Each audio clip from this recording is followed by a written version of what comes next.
king of narco-political law enforcement corruption in Mexico. Carrillo was famous for the idea that if a load's lost, you kill everyone connected with it. That way you get the traitor. He said that someone had to get their hands dirty for the sake of Mexico. And if that meant moving drugs, well, let's move them.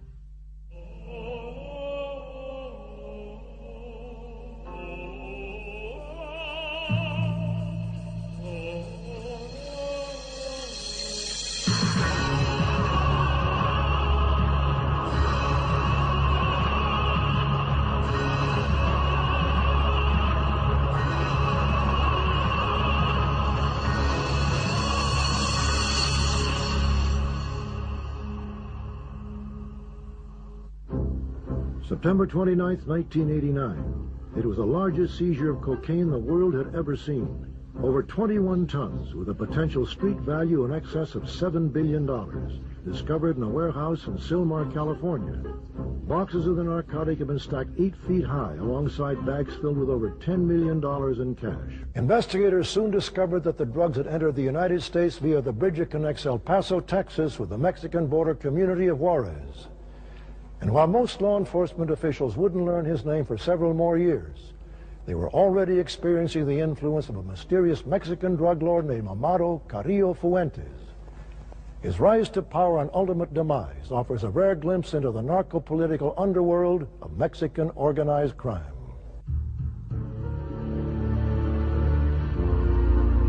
He says, I want to tell you a name. I go, okay. He says, Amado Carrillo Fuentes. And he said, I want to tell you one other thing. Never say that name out loud. He was the king of narco-political law enforcement corruption in Mexico. There was a time when Amado was moving drugs in old commercial airliners, moving it by the ton. You know, 10 tons of coke, pure Colombian coke, in a passenger airline. That's how he got his nickname, El Señor de Los Cielos, Lord of the Skies.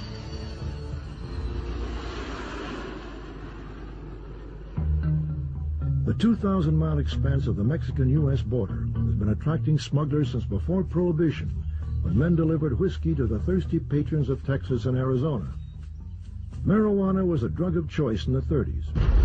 And after World War II, recovering GIs addicted to morphine created an enormous demand for heroin. For more than a century, Mexico's trafficantes have catered to America's changing appetites. Smuggling activities are often coordinated from the state of Sinaloa, long recognized as Mexico's marijuana and heroin heartland. The U.S. Drug Enforcement Administration has even given the region a special nickname. A lot of the drug guys come out of that area. It's very poor, you know, it's a lot of ranchos. And so DEA calls it Jurassic Park, because that's where the prehistoric monsters come from. Charles Bowden is a journalist and author. His book, Juárez, the Laboratory of Our Future, takes a critical look at the forces shaping modern Mexico. You have to understand, Sinaloa has always had a bandit culture, hereditary. It's, you know, an entire state with a Jesse James ethic. Indeed, the tradition of smuggling is so strong that the region has its own patron saint. Jesus Malverde was a bandit at the turn of the century with a Zorro-like reputation for helping the poor. After his execution by government forces in 1909, villagers began to attribute miracles to the bandit martyr. Traffickers often visit his shrine to have bullets blessed, or to thank the narco saint for their good fortune. It was into this environment that Amado Carrillo Fuentes was born in the early 1950s. We know little of his childhood, but in the early 1970s, his uncle, Ernesto Fonseca, gave him a job harvesting marijuana. Carrillo was starting his career at the very bottom. Fonseca was a powerful smuggler and original member of the influential Guadalajara cartel under the tough Miguel Angel Felix Gallardo. A former Sinaloa state police officer, Miguel campaigned for cooperation among the competing traffickers, a philosophy Carrillo himself would adopt many years later. This spirit of cooperation put the cartel in a unique position to benefit from another organization's misfortune. He said sure they're running 3 people. 4 people total. 4 people total. In 1982, U.S. anti-drug forces deployed throughout South Florida and crippled the distribution network of Colombia's cocaine kingpins. Stung by the losses, the Colombians needed a reliable way to move their product into the U.S. Miguel Angel jumped at the opportunity. The cartel had ferried cocaine through Mexico before, but this new arrangement would encompass much larger loads and bring much greater profits, up to $2,000 per kilo. It wasn't long before the Sinaloa drug lords were making more money than ever before. You're in the Sierra Madre, where there's no electricity and people have thatched roofs. You start seeing nightclubs with lavish marble and things in the middle of nowhere. And then you notice that people that are barefoot have Uzis. And what are you supposed to think? They had a good corn crop? It is unknown how Carrillo made the transition from harvesting marijuana to full-out trafficking. Most believe that Carrillo had completed his apprenticeship and was ready for a larger role in the organization. That larger role may well have included a 5-year stint as a member of Mexico's secret police, the DFS. DFS stands for the Directorate of Federal Security, and it was the secret police agency of Gobernacion, which is the Interior Government Ministry of Mexico. Amado had one of those badges. He was an agent at the time of the bust of the Buffalo marijuana complex in Chihuahua, Mexico, a vast multi-billion-dollar operation which at the time employed 7,000 farm workers on the marijuana fields. The biggest drug plantation ever created on Earth. One so large it could be seen by American satellites. The drug complex was exposed by DEA agent Enrique Camarena, who was kidnapped, tortured, and murdered by leaders of the Guadalajara cartel, Carrillo's uncle among them. In the investigations that came out later, it turned out that the DFS was deeply involved in the protection of this operation, along with the MFJP, the Mexican Federal Police, and the Mexican Army. The cowardly murder of Enrique Quique Camarena, special agent with the Drug Enforcement Administration, was carried out by the Mexican government in conjunction, in cooperation, in partnership with the godfathers of the drug trade.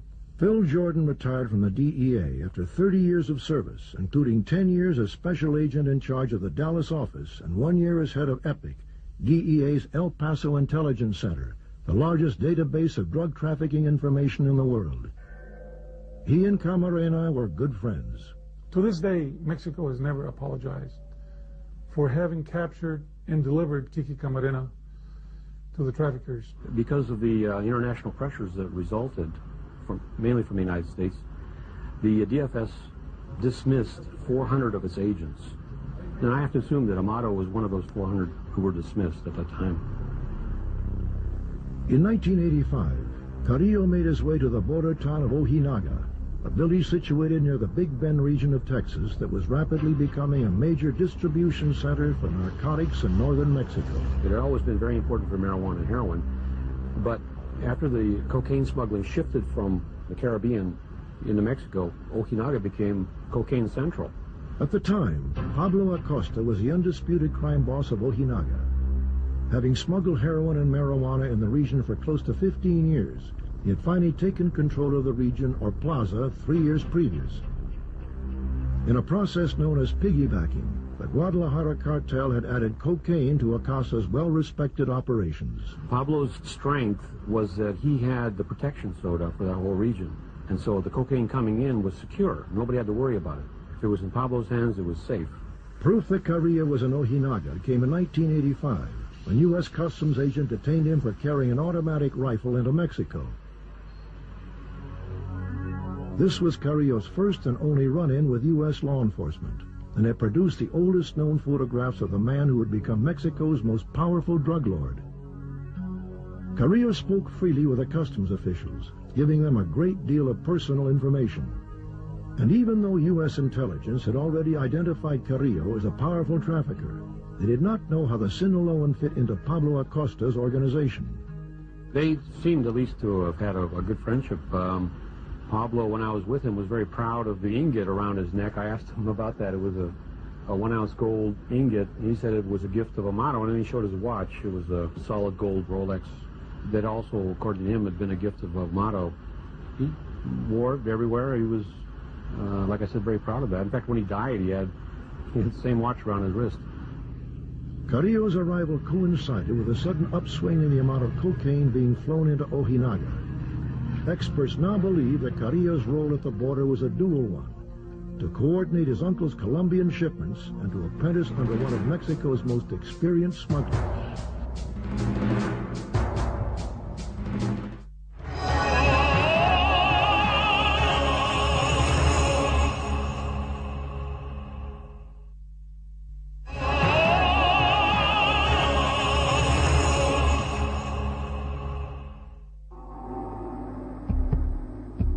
Pablo Acosta was an expert at getting drugs across. He knew how to do it, and he taught Amado everything he knew.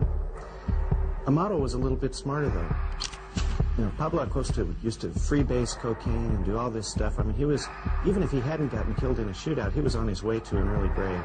Aging and addicted, Acosta was losing his grip on the plaza. Carrillo, by contrast, was coming into his own. After his uncle's arrest for the murder of Special Agent Camarena, it is possible to assume that Carrillo inherited his uncle's operation. In late 1986, Terence Papa met both men and found the contrast memorable. We were sitting there in an apartment above a radio station. There was a long table there, and there was ashtrays overflowing with cigarette butts. There were machine gun clips. There was his AR-15 right behind him. He had a .45 in his belt. At some point, he pulled out a little bag of cocaine and then a box of baking soda, and he mixed the two up and then cooked it over a flame. And it melted, it bubbled up and then fused together. And for the rest of the night, he was either scraping that stuff into a powder, making packs of cigarettes to smoke that he kept in his pocket, or smoking this stuff. Everybody I've talked to about him attributes his decline and fall to cocaine. And then Amado came over. He walked into the room. He was dressed in Western, I recall.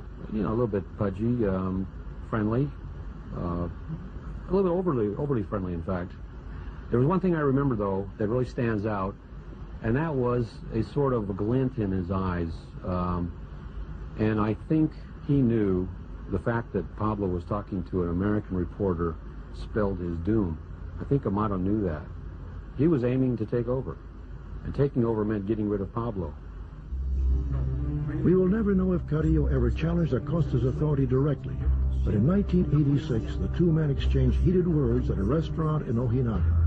Pablo and Amado's operation included a ranch not too far out of town, maybe 20 miles, where there was an underground storage tank, just like, you know, an old gasoline tank, you know, next to a runway.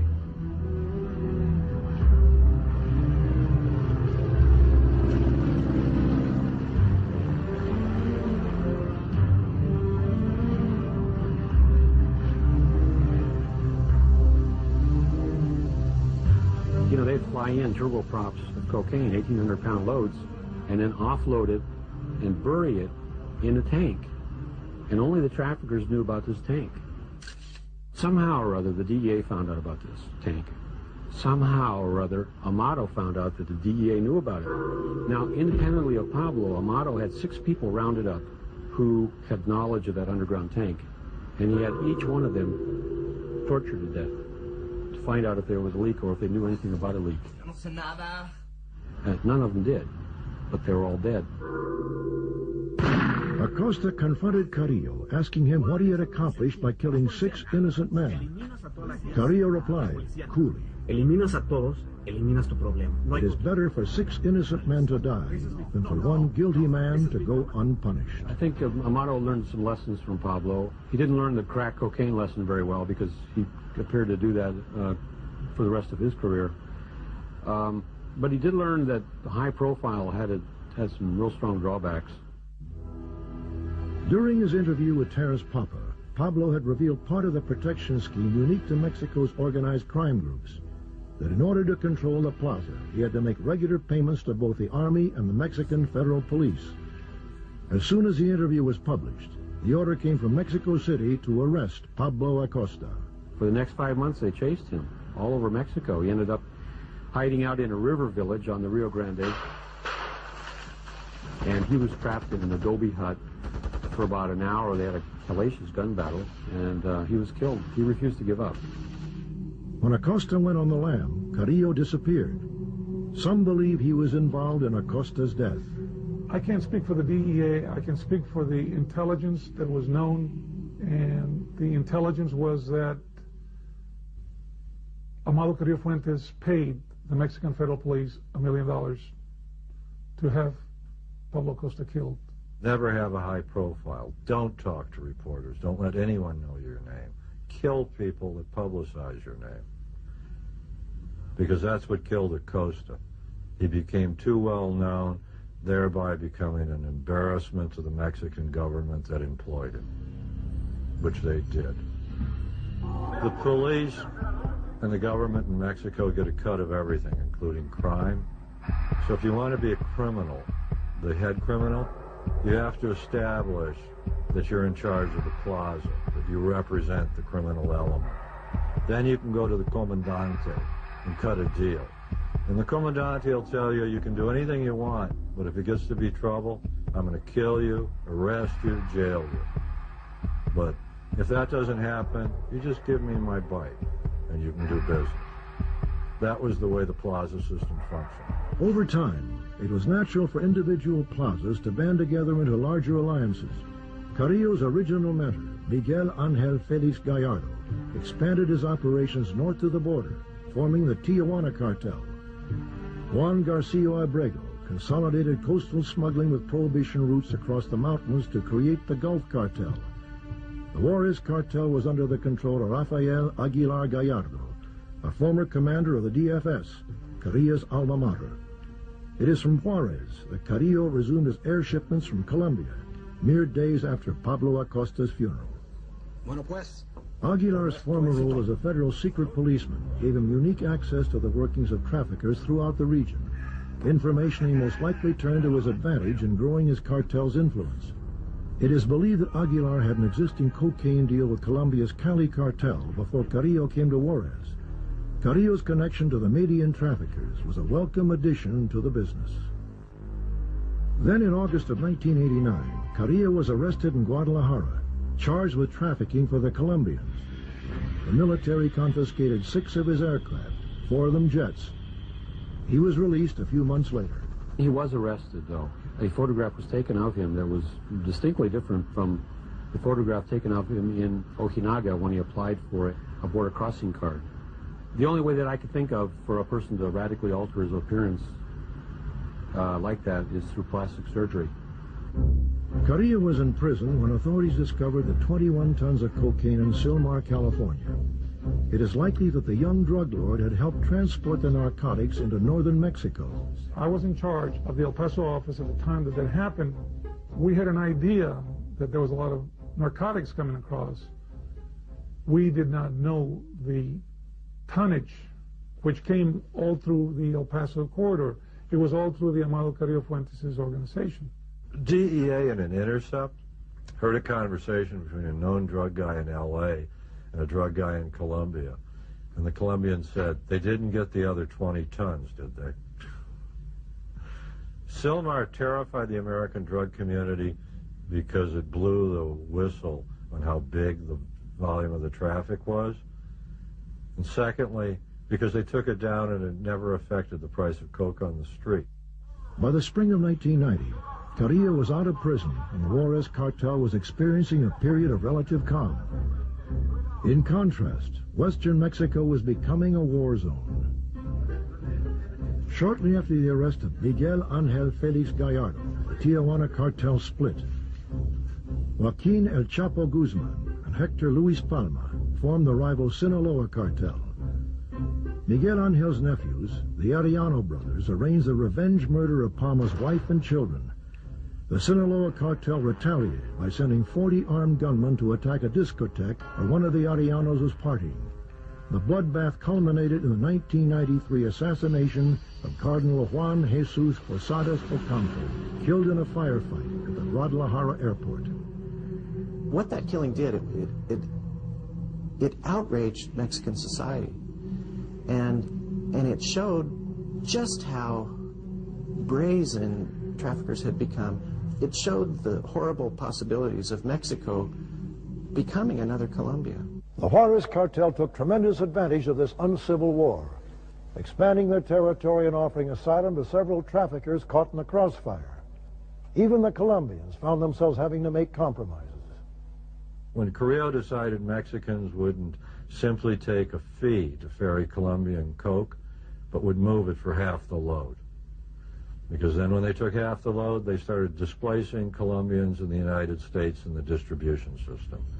And that's when the roar of money hit Mexico. And that happened between 85 and 90, depending whose account and where. But the real architect was Amado Carrillo. The kid had a head for business, even if he had a cold heart.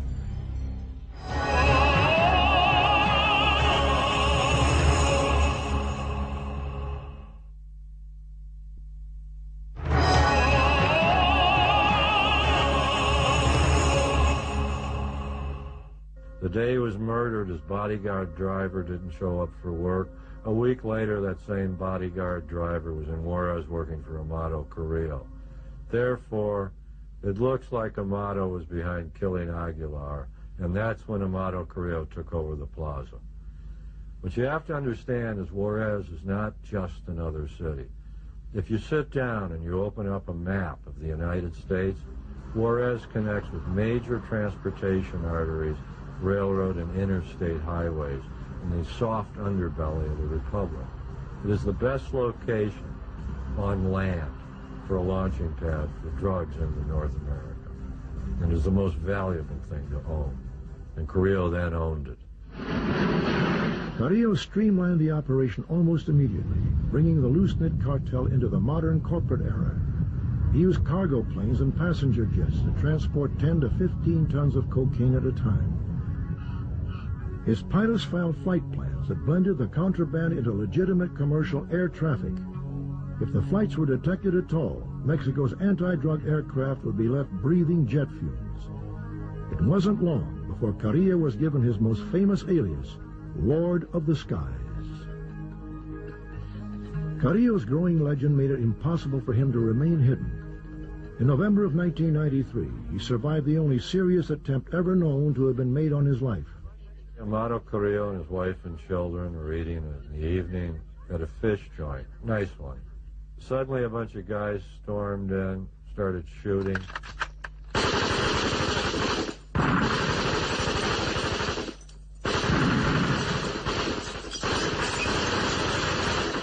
Carrillo escaped.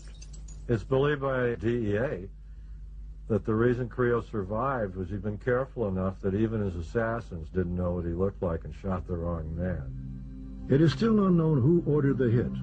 Some experts say it was Gulf Cartel leader Juan Garcia Abrego trying to eliminate his main competition. Others point to the Arellano brothers of Tijuana, who were upset because Carrillo had fronted money to their bitter rival, Joaquin El Chapo Guzman.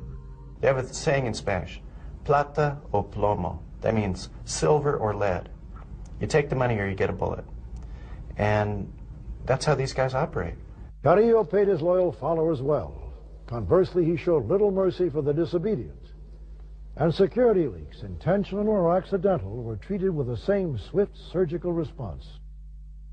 Carrillo was famous for the idea that if a load's lost, you kill everyone connected with it. That way you get the traitor. And he did it.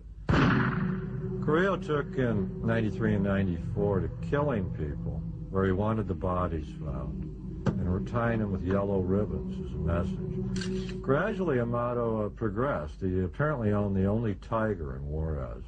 There's a history among drug guys of liking to own big predators.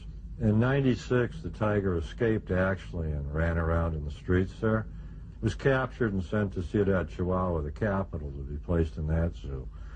About that time, drug killings started appearing where the people would be dead, executed, hands tied, shot through the head, but would be delicately draped with these cheap tapestries with tigers on them. If you're found in this fashion, it's to send a message. It's a form of policing. And it was rigorous, and Carrillo was very good at it. Under Carrillo's reign, Juárez was a city under siege, choking on the violence of its ruler. In contrast, the drug lord's hometown of Guamuchilito benefited from the drug lord's largesse. He was very good with all of the people. What did he do here, for example? The main thing he did was build the church. The locals there love him. For people who live in that area, poor farmers, he's money, he's wealth, and he's a father figure. In late December of 1994, the value of Mexico's currency on the open market plummeted. Like most drug traffickers, Carrillo kept his fortune in U.S. dollars and soon found himself 30% richer.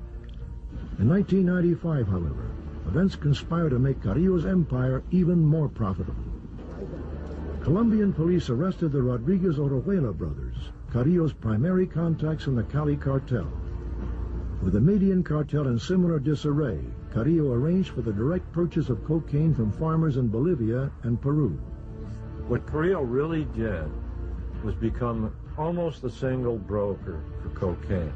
And he held 2 meetings with the other capos, heads of cartels, and here's the offer he made. I'll broker the cocaine and we don't fight over territory. And you just come to me, I'll sell it to you wholesale, I won't try and hog it, and then we just all have our little thing as far as distribution in the United States, and we live at peace. Because Amado Carrillo was smart enough to know that war is expensive and peace isn't. The Colombians recognized the threat for what it was. Carrillo had both the resources and power to significantly cut them out of the United States market, a market that consumes an estimated 400 tons of cocaine every year. In the end, the Colombians relinquished part of their distribution network in New York City to the Mexican drug lord. There was a point in the mid-90s in which Amado could traffic cocaine all along the entire nearly 2,000-mile long border.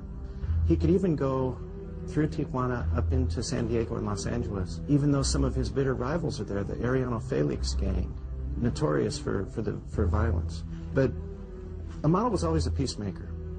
He believed, you know, as Miguel Angel Felix Gallardo taught him, that it's much better to work with your brother trafficker and make money than to kill him. If you got to kill him, you got to kill him. But work together and you can just make a mint. And that's what he did for many years. He created a monster, I think. Before that, Mexico had always had 4, 5, 6, 7, 10 cartels, who the hell knows. And essentially the government could always stay on top by playing one against the other. He consolidated and became as big as the government. At every turn, DEA and other agencies were stymied by a lack of support from their Mexican counterparts. Carrillo's protection extended high into the echelons of power. Dramatic evidence of Carrillo's top-level collusion surfaced a few years later in U.S. federal court. Raul Macias, formerly of the Mexican Federal Judicial Police, testified that the local highway patrol had intercepted one of Carrillo's infamous air shipments in the northern state of Zacatecas. A huge full-body jet put down on a dirt runway. It was like a 727 or 707. No seats, full of cocaine. Typical Carrillo operation, had a fleet of them. Macias testified that when he and the other federales arrived on the scene, his commanding officer ordered the highway patrolman to stand down. Somos federales, vamos a tomar control de la situación. Macias then helped load the contraband onto waiting trucks. Macias also testified that inside police headquarters he was ordered to replace the cocaine with wood and other combustibles. The cocaine, meanwhile, was loaded onto a large truck, presumably for delivery to one of Carrillo's underlings. The wood was then burned, masquerading as cocaine in a public ceremony of destruction. This exemplifies the type of operations that Amado Carrillo Fuentes had. I can guarantee you that none of the 10 tons were destroyed, okay? Eventually, they found themselves back into the American market. Everything we shared with the Mexican government through the drug czar would immediately be reported to Amado Carrillo Fuentes. In the spring of '96, somebody in DEA shared informants with somebody in the Mexican war on drugs. And for 3 months after that, bodies littered the streets of Juarez. They were instantly translated, you know, the names given to the cartel. U.S. Customs agents intercept close to 1 million pounds of narcotics every year. The agency has had great success with its domestic air interdiction program, which monitors air traffic across the nation. When Customs identifies an illegal airborne shipment, agents go on the offensive, tracking and chasing suspects until they are forced to land.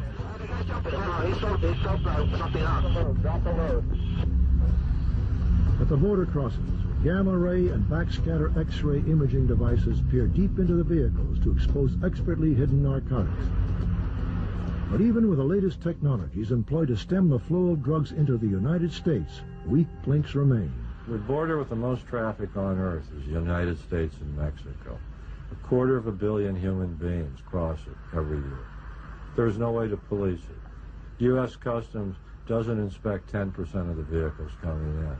What that means is, if you just threw the dope in the trunk and said, the hell with it, 90% would get through. At the border, the odds favor the trafficker. When cocaine first enters Mexico, its wholesale price is approximately $2,000 per kilo, equal to about 2.2 pounds. By the time it reaches the border, that same cocaine is worth approximately $5,000. Once it crosses the border, the cocaine can fetch up to $20,000 wholesale with a street price that is potentially much higher. Even if you assume a remarkable confiscation rate of 50%, the cartel still clears 200 to 500% profit. And when you factor in the potential for corruption of U.S. officials, the odds improve even further. There's documentation, there's cases where inspectors have been paid up to $1 million to look the other way as a load of cocaine goes through the port. If you look at a checkpoint on the border and there's 30 guys working there, you'd have to be a fool to buy 30. You only need one. Just run it when he's on or she's on. You don't have to corrupt many. And I'll tell you what you do next then. To protect your boy, you throw that guy a load. You say there's a Buick coming through with 200 pounds of coke in the trunk. So he looks clean. That's done all the time. And it's because the money's too big in drugs. Drugs corrupts everything and everyone.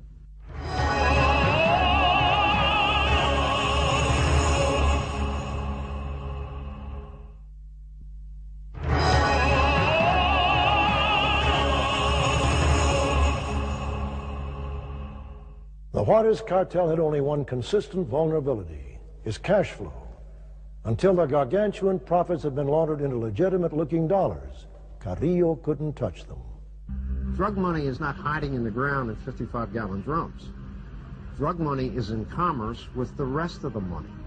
It gets there because money launderers use the same facilities that legitimate corporations use who earn money. The laundering process was surprisingly simple. By secret arrangement between trafficker and banker, cash generated from drug sales in the U.S. was smuggled back into Mexico and deposited in any one of several Mexican banks. The bank would then issue the trafficker or his representative bank drafts in U.S. dollars drawn on the Mexican bank's accounts at major U.S. banks. The cash itself would then make its way back across the border by armored car and be deposited in the U.S. The bank drafts were then free to be laundered into legitimate business and real estate holdings around the world. San Antonio, Texas, has a $3 billion surplus every year in its banking system that cannot be accounted by any calculus in the legitimate economy. Miami's $25 billion. El Paso, $750 million. If you wanted to hurt drugs by hurting money, you'd hurt it on both sides. But one side can bite you, meaning banking in this country. The biggest lobby for the NAFTA treaty didn't exist in Mexico. It existed in the U.S. financial institutions because they were the beneficiaries of all the money the Mexican banks and corporations would bring to the United States. They're investing it overnight and earning from it. At his peak, Carrillo was making an estimated $10 billion a year. In that same time, it is believed he was paying $500 to $800 million in bribes. Having risen to the top of his profession, there is evidence that the Lord of the Skies was looking for a way out. In January of 1997, Amado Carrillo Fuentes, through an emissary, sent a message to the President of Mexico, Ernesto Zedillo. He said, I want you to stop harassing me. I want you to leave my business alone. I want you to leave my family alone. If you do that, I won't dump any dope in this country. If you don't, I'll leave this country and your economy will collapse. And that's absolutely true, it would. Because in 1997, Pemex was the biggest legal export petroleum in Mexico. It earned $7 to $8 billion a year. And in 1997, that same year, cocaine, marijuana, heroin was earning Mexico $30 to $32 billion. The ultimatum may have been in response to the January 6th raid on his family's compound in Sinaloa. Carrillo's sister was getting married, and he had flown home for the occasion. The police intended to capture the drug lord while he was relatively unprotected, but an anonymous phone call tipped Carrillo off before the police could arrive. Given how much money he was said to be paying the government for protection, it is likely Carrillo viewed the raid as an insult. Amado, according to his lawyer and others, was a real nationalist. He said that someone had to get their hands dirty for the sake of Mexico, and if that meant moving drugs, well, let's move them. If it helps the economy, if it helps Mexico. This wedding video is some of the only known footage of Amado Carillo Fuentes. He looks like hell. He looks like a CEO who spent 3 weeks on a corporate merger and hasn't slept and has been living off either whiskey or cocaine. And you can tell he's a man under pressure, that it's getting to him. It's like watching Scarface, the last reel. In February of '97, Carrillo's empire began to shatter. General Jesus Gutierrez Rebollo, recently appointed Mexico's newest anti-drug czar, was discovered to be living in a luxury apartment paid for by Carrillo. It was a scandal, a huge scandal. You know, to have the head of your anti-drug agency to be on the payroll of the country's biggest drug trafficker. It's kind of like having somebody working at Los Alamos and giving all of our nuclear secrets to the Chinese. The general's arrest came a mere 2 weeks after having been in Washington, D.C. to meet with U.S. drug czar Barry McCaffrey and discuss confidential counter-narcotics operations. To the press, McCaffrey even expressed his belief that the general was an officer of highest integrity. After he was appointed, General Gutierrez Rebollo had a meeting with reporters. He said, you know, the problem isn't these big drug cartels in Mexico. You gotta be real concerned about these little cartels, the cartelitos. They're the ones that are really much more important than the big guys, because if you add them all up, they're bigger. He was telegraphing his message. He was saying, I'm not going after Amado.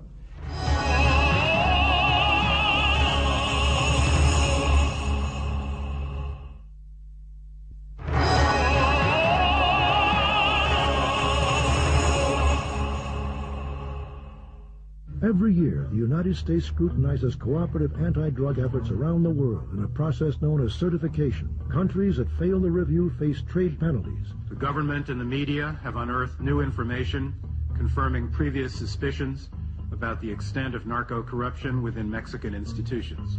This connection between Gutierrez and Amado was exposed by the government of Mexico itself.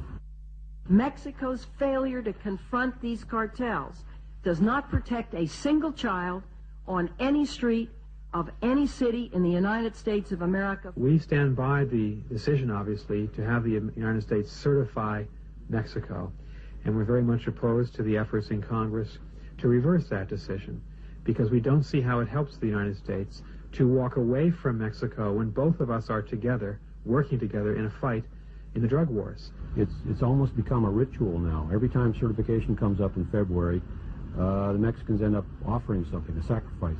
It was a tremendous shock to all of us to have this General Officer Gutierrez Rebollo revealed, alleged to be a criminal. There's two things about certification I think everybody should know. One, it's a total fraud. It doesn't change anything in Mexico. And two, it's a preposterous action. The country that should be decertified is the United States, with 5% of the world's population and a nose that sucks up half the world's cocaine. It is just a damn lie to say the Mexicans are ruining our country with drugs. Any demand for drugs will create a market. The drugs will be here as long as we want to buy them. And if it's not the Mexicans, somebody else will bring them. But this is our problem, not theirs. After the general's arrest, Carrillo went underground. During this time, he was reportedly seen in Cuba, in Europe, and as far away as Russia. Officials eventually learned that he was preparing to move his operations out of the country and down to Chile. If he was no longer welcome in Mexico, it was reasoned. Then Carrillo would then run his drug empire from the very bottom of the world. But Carrillo surprised everyone when he returned to Mexico City in July of '97, ready to undergo plastic surgery. He checked into the hospital under an assumed name. For over 9 hours, a team of 4 doctors operated on Carrillo. Radical liposuction removed 20 pounds of fat. Facial sculpting altered his appearance. In the end, however, an overdose of the tranquilizer Dormicum kept Carrillo from ever leaving the table. When officials learned that Carrillo had died under such bizarre circumstances, few were willing to believe it. After all, it wouldn't have been the first time a fugitive had faked his own death by leaving an unrecognizable corpse.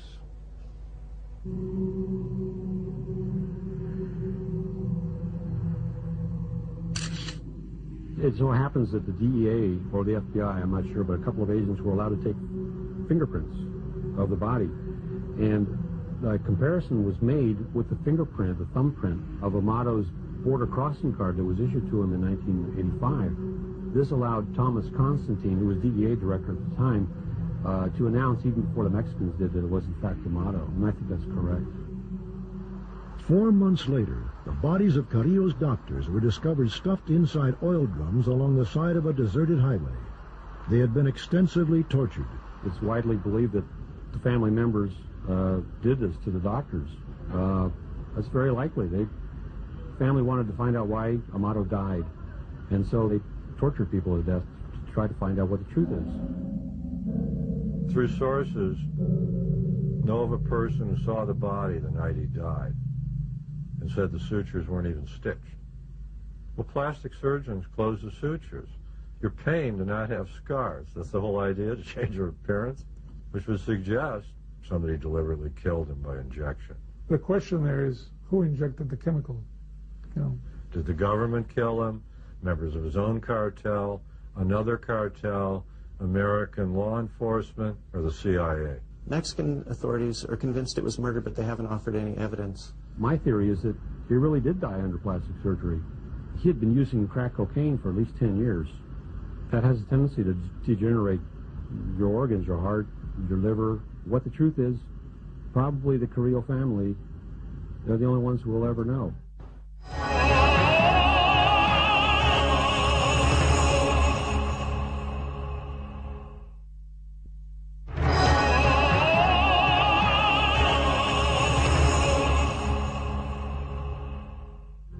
Carrillo's sudden death left a power vacuum in the Mexican underworld. Within the Juárez Cartel itself, no clear replacement for Carrillo has yet emerged. After the death of Amado Carrillo Fuentes, a drug war in the true sense of narco-traffickers fighting each other emerged. They like to say Mexico's been relatively quiet. The FBI figures there's been 1,000 drug murders in Mexico in the last 24 months. I think that's low. One of the emerging figures is a guy by the name of Juan José Esparragosa Moreno. His nickname is El Azul, blue, that means. He got that because his skin is so dark it resembles the blue-black sheen of a polished gun barrel. El Azul is one of the last old-time traffickers who really believes in peace and unity. And according to the FBI and DEA, he's back and he's big in the Juárez Cartel. Frankly, I think when the new Amado arrives, we'll never know his name because he doesn't want to become dead like Amado. It has been said that if Amado Carrillo Fuentes had been offered the presidency of Mexico, he would have considered it a demotion. And whether powerful drug lords hold sway over the Mexican government, or the Mexican government holds sway over the drug lords, in the end, the citizens of Mexico are left with the same familiar question: plata o plomo, silver or lead? Will they turn a blind eye to the corruption and complicity, or will they fight the Amado Carrillo Fuenteses of the world? We have in the past won major battles, but we're still a long ways from winning the war. Amado Carrillo died in July of 1997. I haven't run into a single American who says I can't find any coke and I can't afford it. Heroin's so damn cheap now people won't inject it. They just snort it. But no, his death meant nothing. It was like the death of the head of General Motors. The Chevys just keep rolling off the line. That you have to give the devil his due. He built something durable. In Mexico, if you ask people about Amado Carrillo, ordinary Joe Sixpack on the street is going to say, well, he's still alive. You know, there's such belief in his myth, his power, his legend, that some Mexicans think he couldn't be dead. He's the Lord of the Skies. He can't die.